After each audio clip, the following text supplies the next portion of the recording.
Siamo qui davanti a Coin, un marchio storico della città che sta chiudendo. Siamo per esprimere la nostra solidarietà ai lavoratori, 94 famiglie che rischiano di perdere il posto di lavoro. È un marchio storico della città che chiude. Sono una ventina i consiglieri comunali di tutte le forze politiche arrivati sul Ponte dell'Olio poco prima di mezzogiorno per dare vita a un sit-in di solidarietà ai dipendenti dello storico punto vendita veneziano di Coin. La società dovrà riconsegnare il palazzo ai proprietari entro il 15 giugno.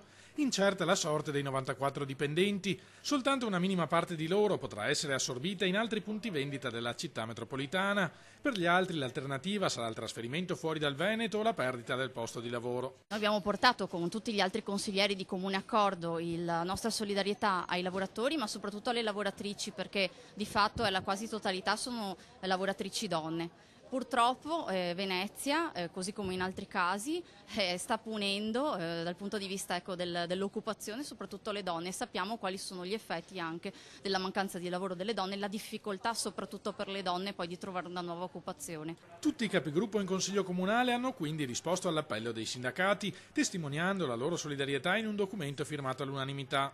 La speranza è che l'attività possa trasferirsi in un altro immobile della città storica, ma trovarne uno di almeno 2000 metri quadrati in sole 2 settimane appare un'impresa ai limiti del possibile. Purtroppo gli strumenti che abbiamo in una questione che è tra privati sono fortemente limitati.